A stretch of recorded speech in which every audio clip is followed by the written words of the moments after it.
scores within the 6. Norm-referenced scoring. Norm-referenced scoring compares students' performance to a norm or reference group. The scores are based on the distribution of scores within the group, allowing for ranking and comparison.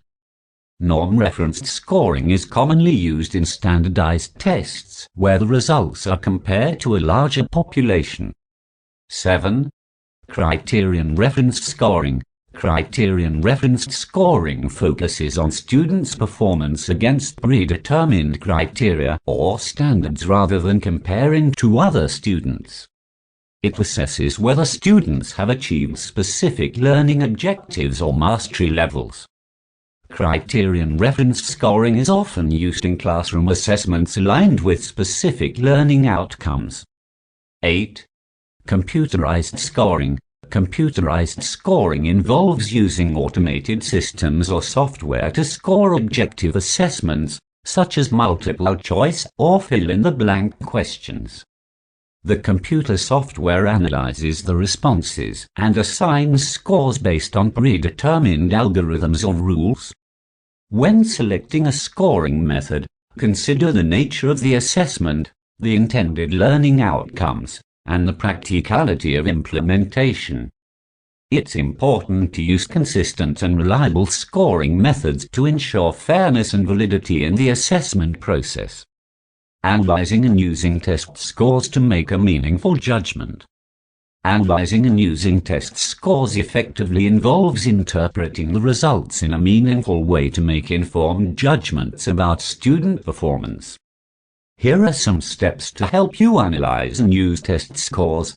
Review the test objectives and criteria. Begin by revisiting the test objectives and criteria that were established before administering the test.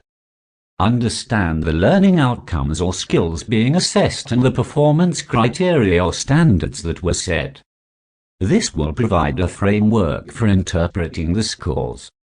Examine the distribution of scores. Look at the distribution of scores to understand the range and variability of student performance. Identify any patterns or trends that emerge, such as clusters of high or low scores. This information can provide insights into the overall performance of the group and help identify areas of strength or areas that require further attention. Identify individual performance. Assess individual student scores and compare them to the established criteria or standards. Identify students who have achieved mastery or exceeded expectations, as well as those who may be struggling or below the expected level.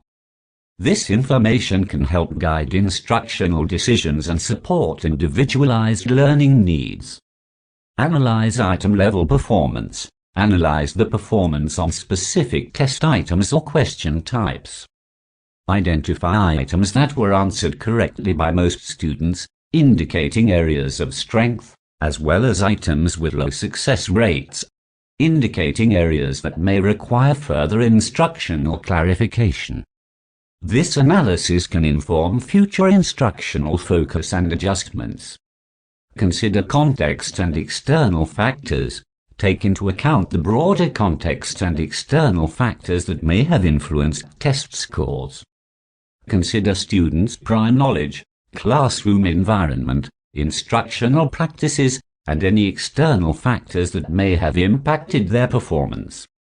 This contextual information provides a more comprehensive understanding of the test scores.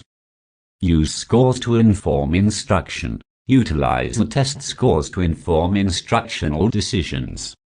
Identify areas where reteaching or additional support is needed based on students' performance. Adjust instructional strategies, pacing, or content to address the identified needs. Use the scores as a diagnostic tool to guide targeted interventions and provide timely feedback to students. Communicate results to stakeholders. Share the test results with students, parents, or guardians to provide feedback on their performance.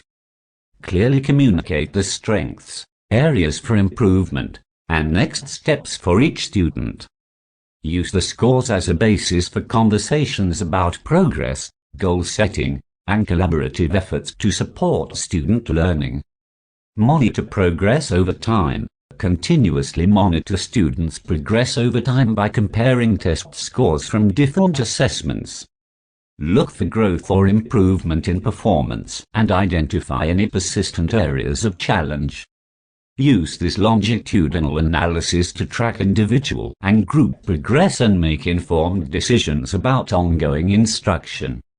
Remember that test scores are just one piece of information and should be considered alongside other evidence of student learning.